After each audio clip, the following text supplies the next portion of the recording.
Welcome to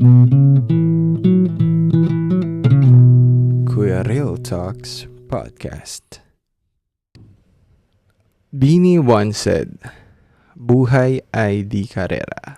And guys, I'm telling you, pinanghahawakan ko siya ngayon. Yung lyrics sa kantang yun, sobra. Like, yun talaga yung lagi kong pinapakinggan whenever I feel down. Because for today's episode, we'll be talking about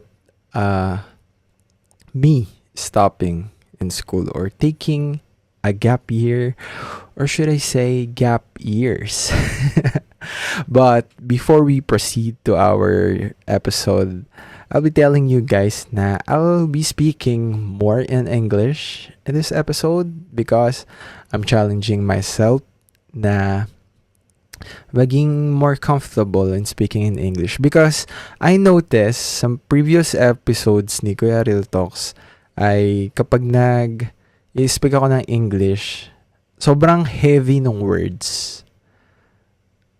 Di ko alam kung nai-gets nyo yun, pero there's this phenomenon kasi, wow, phenomenon talaga. Basta merong something na when a Filipino who just moved in abroad or nag-move na matagal na sa abroad, pero lumaki pa rin siya sa Pilipinas, and when they speak in English to other nationalities, meron silang accent na more soft, or hindi siya very Filipino accent talaga. But when that same Filipino speak to kapwa Pilipino niya na hindi naman ganun talaga nag-i-speak ng English, or basta yung kinakausap niya is Filipino na hindi masyado nag-i-speak ng English, or minsan nga kahit nag-i-speak na rin ng English is mas heavy yung words, mas heavy, or mas close to that Filipino accent. Not that I am saying na hindi maganda yung Filipino accent, but I'm just challenging myself to sound more comfortable. Yun yung term. Yun yung term na gagamitin ko. Kasi nga, hindi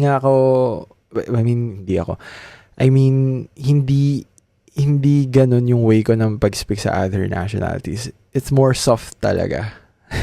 And hindi ko siya, awan ko lang kung bakit hindi ko siya magawa sa podcast kahit wala naman akong kausap. Pero siguro iniisip ko kasi na ang kausap ko is mga Filipino. So, ang market naman kasi ng podcast na to is mga Filipino. So yun, siguro subconsciously iniisip ko talaga na itong camera ay Filipino. So, ganun yung English ko. So, yeah.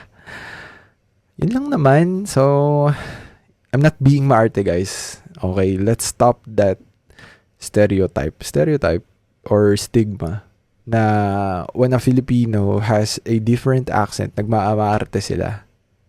O nag-iinarte sila. So, hindi ganun, guys. Meron lang talagang thing na nagkakaroon kami ng accent, or baka nga rin kayo if ever nag-move na kayo sa ibang countries, magkakaroon talaga kayo ng accent, ibang accent kapag kausap niyo ibang lahi. Okay, so yan. Ang haba ng intro para lang magbigay na yun lang naman, guys. Kasi baka mapansin nyo, no? Nag-iba yung accent. So, yeah. Okay, balik tayo. So, that lyrics or that line sa kanta ng Bini na ang buhay ay di karera, it's talagang nagre-resonate ako dun sa line na yun. Kasi when someone stop in school, I'm speaking for myself, yung feeling na nag-stop ka, talagang mafe-feel mo na you are left behind. Especially when you see your friends or you see your former classmates studying in college, tapos ikaw hindi. Sobrang parang it should not make you think that you are being left behind, because as they say, we have our own timelines, but you'll still feel. Kasi parang it's really a natural thing for human to think na dapat yung mga kasabay niya is parang same pa rin kayo ng ginagawa as you move on sa life nyo. Pero hindi eh. Okay? So, ayun lang, background lang, before I proceed talaga sa mga sasabihin ko is, I stopped studying since 2020. Okay, I graduated senior high school in the Philippines. And since then, hindi na ako nag-aaral sa school. But, nung grade 12 ako, ay nag-asikaso ako ng papers para makapasok sa mga universities. And I applied and took an entrance exam sa isang state university dyan sa Philippines. And na-waitlisted ako. And because of that, parang medyo tinamad na rin ako maghanap ng ibang university. And sakto rin nun, parang sinabi rin ng parents ko sa akin na okay lang ba? Okay lang ba na tumigil ka muna sa school? Cause nung time na yon ay nag-a-apply kami ng visa here sa New Zealand.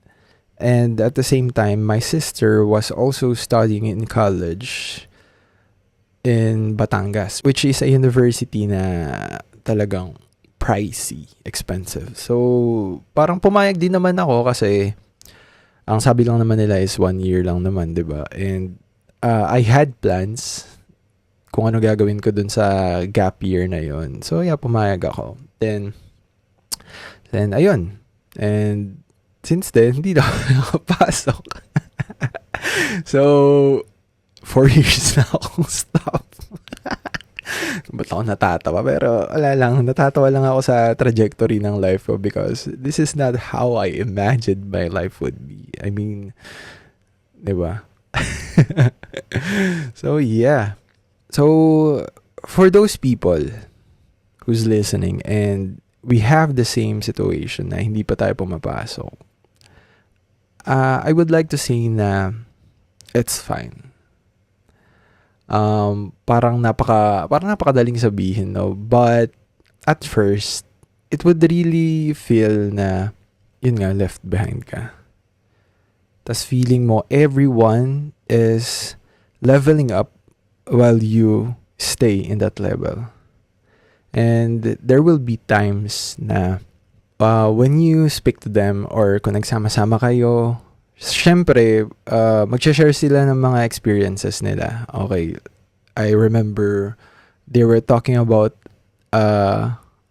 life and works of Rizal. Is that the subject? Yeah. They talk a lot about that subject. And I'll be like, kapag minamention na nila yun sa conversation, talagang, parang ganun lang ako. Like, wala akong input. And it's funny, but at the same time, it sucks. Because, wala parang OP ka. Like, I'm saying na lahat talaga sila nag-uusap about that. While me, anong input ko, di ba? Parang, luckily na lang that time, like my first year na nag-stop ako, there was this friend of mine na dalawa sila ata, yeah. Nag-stop din siya. So, most of the time, kami lang din yung nag-get along because sila, they're talking about this topic, this subject, and kami, wala naman kaming input. So, kami na nagsasabi nun. And, ayun, so sinabi ko na it's fine because as long as you are someone na you really want to learn, and learning doesn't mean that you have to go to school. And ako kasi, nung time na yun, sabi ko, mag-aaral ako mag-drive. Cause I'll be turning 18 na rin ata nung year na yon. Tama ba? Basta, sabi ko, basta sa pag-stop ko na to, I'll learn how to drive. And I did it. So, nagpaturo ako.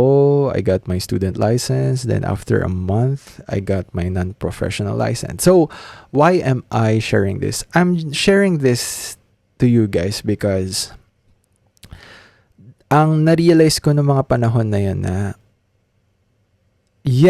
my former classmates, my friends, they are now studying in college and may added value sa buhay nila or sa sarili nila through them studying.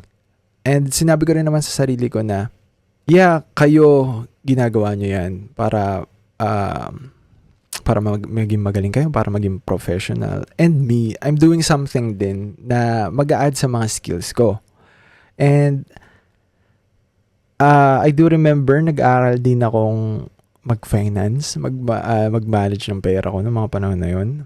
So, I did it. So, nagbasa ako ng mga books, and nung time din naman na kasi yun na yun, my parents, pinapadala nila sa akin yung pera, and ako na yung nag-manage ng pera namin. Kasi, for example, itatabi ko yung para sa pagkain, para sa kuryente. Basta mga ganun-ganun, okay? Hindi siya relate dito. Pero what I'm just saying is, noong mga time na yon, may ginawa ako para, siguro selfish din, para hindi ko ma-feel na I'm being left behind. But also, I'm trying to say na it's fine because doon sa time na yon, nakahanap ako ng ibang way para matuto.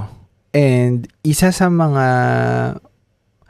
mafe-feel mo, kapag nag-stop ka is, hindi naman sa mafe-feel, or isa sa mga mararanasan mo ay, you'll have a lot of questions.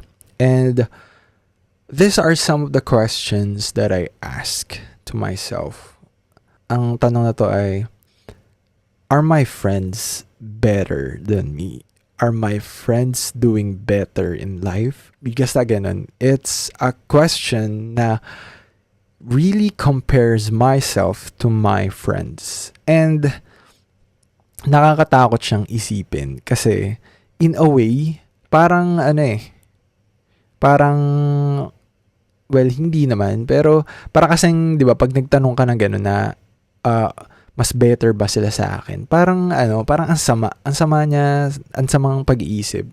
Pero kasi I do think that it's very natural for people to feel envious whenever they see someone having this kind of life and you also want that life, pero hindi yun yung buhay mo.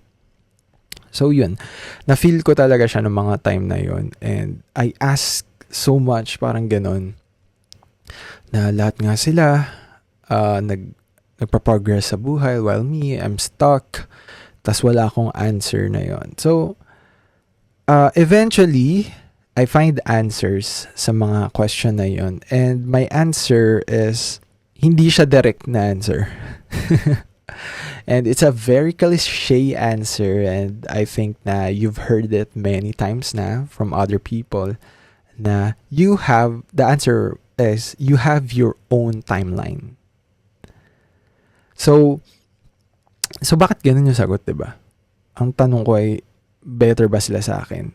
So, ganun yung sagot kasi it made me think na hindi mo dapat ikumpara yung sarili mo sa kanila.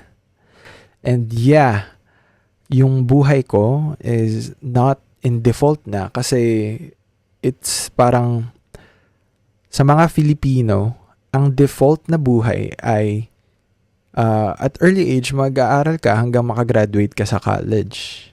Tapos, after college, hanap ng work. So, that's the default. And, especially sa Filipino culture, parang kapag nag-stop ka, it's a big deal na people will be asking you, ba't ka nag-stop? Parang ganito. Bakit di ka pumapasok? Anong plano mo sa buhay? And, I'm just telling you guys, whenever that happens, do not feel obligated na magsabi ng mga plano nyo sa buhay. Bakit? Sino ba kayo, di ba? Kasi even up until now, as I am working, so I have Filipino coworkers and they're asking me na parang kailan ka papasok, ganyan, ang plano mo. And I do think na it's not coming from a bad place naman. Hindi naman. It's just, siguro it's their way of pangungumusta sa akin. But sometimes it feels overwhelming hearing those questions over and over. So, yeah. So, ang ginagawa ko ay sumasagot naman ako pero hindi ko talaga sinasabi yung buong plano ko. I'm just telling half-truth, tas hinahaluan ko ng charot. So, ayun. Half-truth and charot. Ganun. Kasi nga, nung una parang I feel obligated kasi parang kapag di ako nagsabi ng plano ko, they'll be thinking na, hala, ano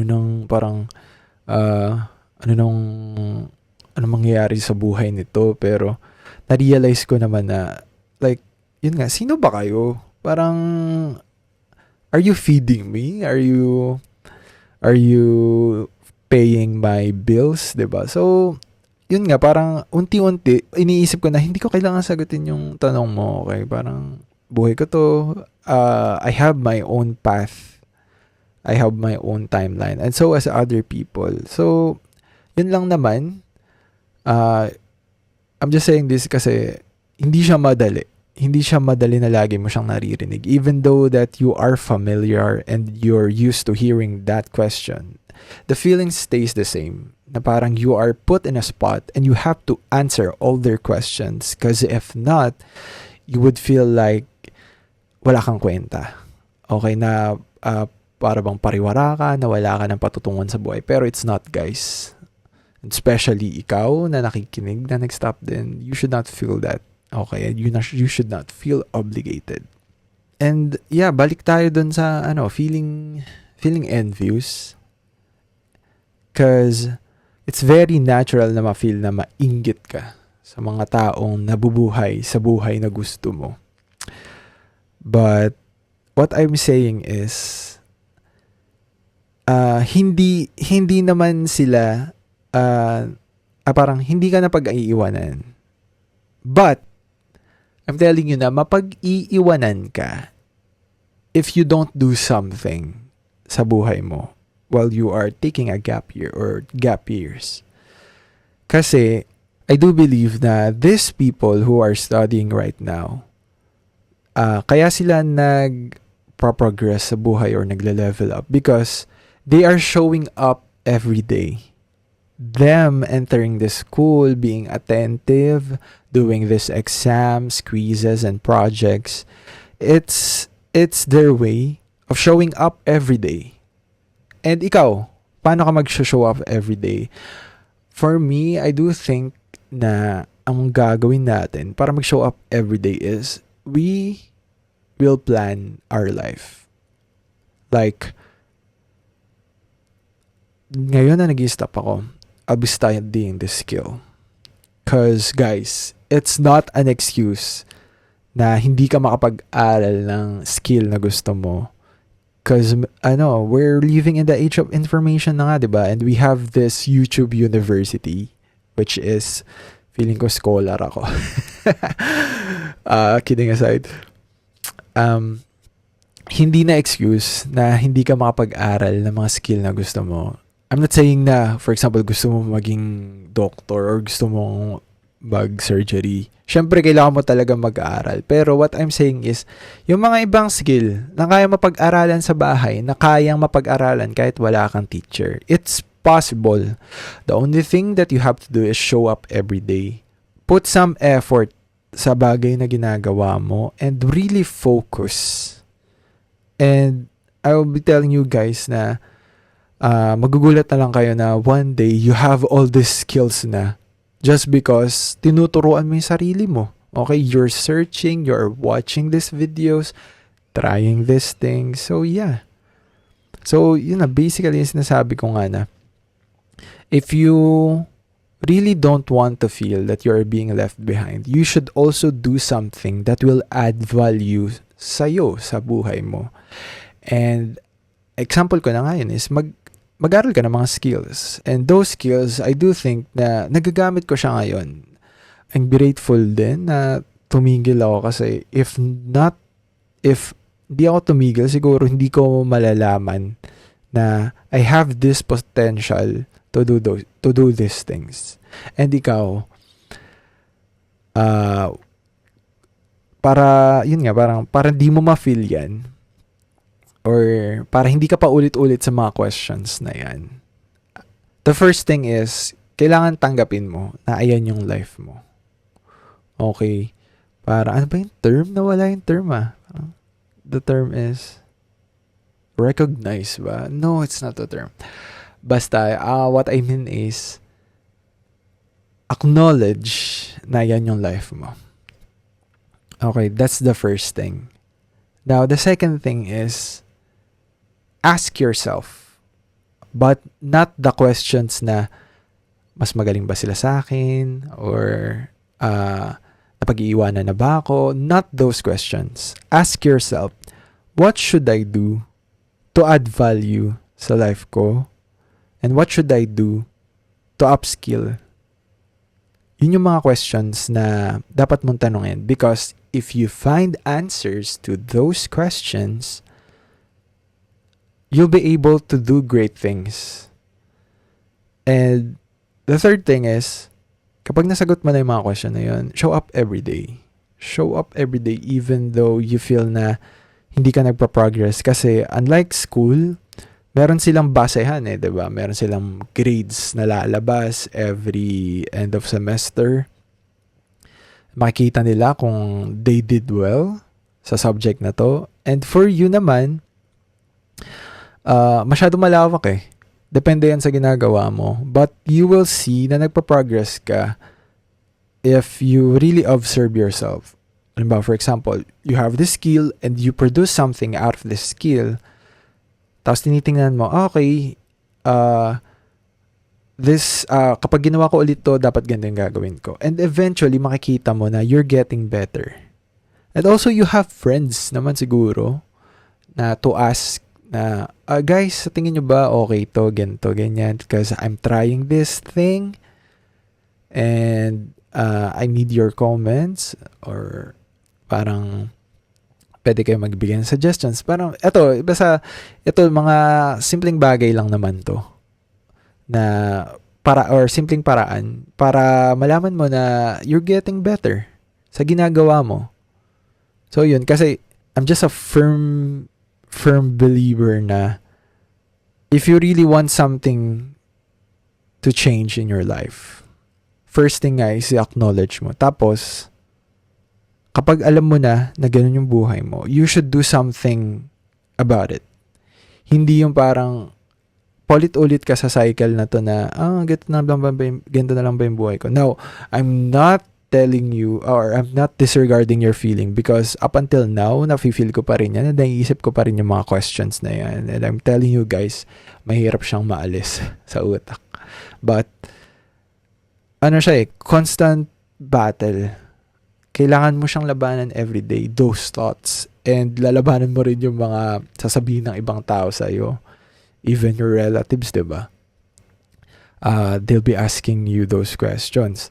So, kailangan mo siyang labanan. Talagang malaking malaking struggle, and you would have to put a lot of effort and energy para magawa yung mga bagay na plinano mo, and para hindi ka maapektuhan ng mga sinasabi ng mga nasa paligid sa'yo, and para hindi ka rin maapektuhan sa sinasabi mismo ng sarili mo sa'yo. If you get my thought, diba? So, ayun lang naman. And siguro magbibigay din ako ng encouraging words as someone who stopped for a very long time.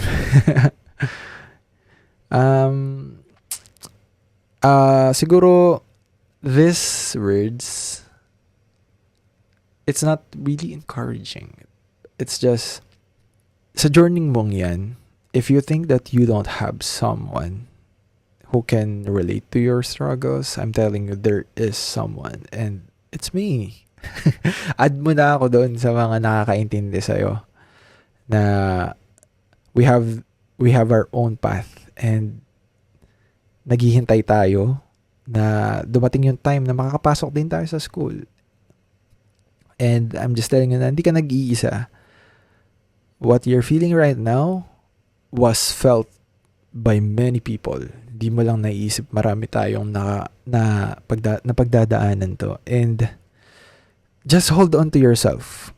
Not because na hindi nangyari yung isang bagay sa panahon na inaasahan mo, ay wala ka nang mararating. Not because that everyone seems like doing their own thing and getting better at it doesn't mean that nothing is happening in your life. As long as you put an effort to what you do and show up every day, then you're getting better. You're not being left behind. So, yun. And siguro add ko lang din, because I know a lot of people na once na nag-stop sila, especially those people who enter the work life, a lot of us ay nagkakaroon ng shift sa direction nila sa life. What I'm telling is, if you think na hindi na para sa iyo ang pag-aaral, then go. Nothing should stop you. Okay? Because it does not mean that you not entering a university ay hindi ka na magsasucceed. Okay? There are many ways to succeed. Hindi lang isang formula. Analogy lang, to get the answer 10, hindi lang naman 6 plus 4, diba? Hindi lang naman 5 plus 5. Merong 5 times 2, 15 minus 5, mga ganon. If you get what I mean, diba? Na hindi lahat ng hindi nag-aaral hindi na magiging successful. So, it's okay. If you think that path would be great sa life mo, then go on. Choose that path. Take that path. Nothing should stop you. And for those naman na gusto pa rin pumasok, then go, guys. Just wait. Or if ever nagwo-work ka na, di mag-ipon ka, ganyan. Or maybe naman sinabi na rin sa'yo na magulang mo na by this year papasok ka na, then wait. Okay? As you wait, do something. 'Di ba? Diyan sa diyan sa free time mo, because you'll realize a lot in that free time. So yeah. Ayun lang naman siguro. Basta parang hindi ko talaga dinidisregard yung nararamdaman mo. I'm just telling you na wag mong apihin masyado yung sarili mo. Because most of the time, it's not the people around you that making you feel bad. It's you yourself that making you feel bad. And I'm saying this because I experienced this. Even up until now, na-experience ko pa rin yun na self versus self. Na ako lang yung parang nagbe-betray sa sarili ko because of these thoughts. Yeah, so, yeah. Just show up every day. Yun lang naman siguro yung yung pinakang advice ko. Show up every day. Show up every day. Focus. Give effort sa kung anong ginagawa mo. And eventually, you'll see yourself na, ay, nandito na pala ako. Ay, natutunan ko to. Ay, parang master ko na tong isang skill na to, 'di ba? So, yeah, if ever na ikaw ay tumigil, or kung hindi man tumigil, I think na maintindihan mo pa rin naman na sometimes you will feel left behind even though you are studying. I'm just telling you na you have your own timeline, we have our own timeline, and we'll get there sa kung ano man yung gusto nating marating sa buhay. So yeah, let's believe, let's hope, and let us not lose our light. Okay? Panghawakan mo yan. Yung liwanag mo. Dapat di yan mawala. Okay? Protect it at all costs. Because the world is a cruel place. And it's hard to be hopeful nowadays. But there is hope. And we'll get there. Sa kung saan natin gusto mapunta sa buhay. Okay, guys, thank you for listening to this episode.